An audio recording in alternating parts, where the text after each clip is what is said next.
En automne, dans les jardins, dans les jardineries chez les producteurs, vous êtes obligé de croiser les astères.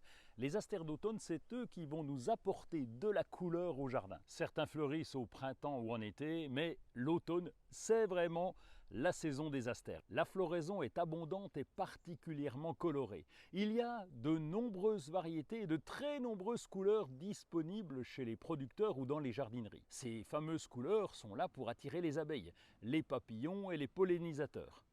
Les fleurs d'astère produisent en abondance du pollen et du nectar. Bon, côté culture, ils sont très faciles à installer au jardin.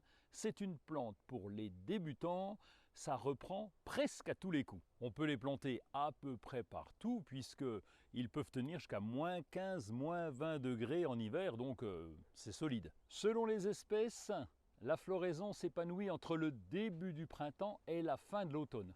En se débrouillant bien, on peut donc avoir des astères en fleurs pendant 9 mois. L'astère dumosus, Symphyotrichum dumosus, est aussi appelé astère nain d'automne. Il est originaire d'Amérique du Nord et là-bas c'est une espèce protégée. On le reconnaît parce qu'il ne fait pas plus de 40 cm de haut. Les astères dumosus fleurissent d'août à octobre dans des coloris allant du blanc, du bleu, du violet en passant par le rose et même le mauve.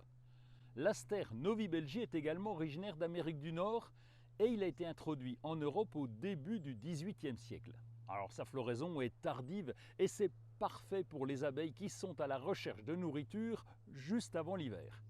Au jardin, il est en fleurs entre août et octobre. Les coloris varient du blanc au violet foncé en passant par toutes les nuances intermédiaires de mauve, de rose, de rouge. Vous voyez qu'il y a du choix. Bon, si vous n'avez pas encore d'astère dans le jardin ou en pot sur la terrasse, c'est le moment ou jamais, il y a l'embarras du choix.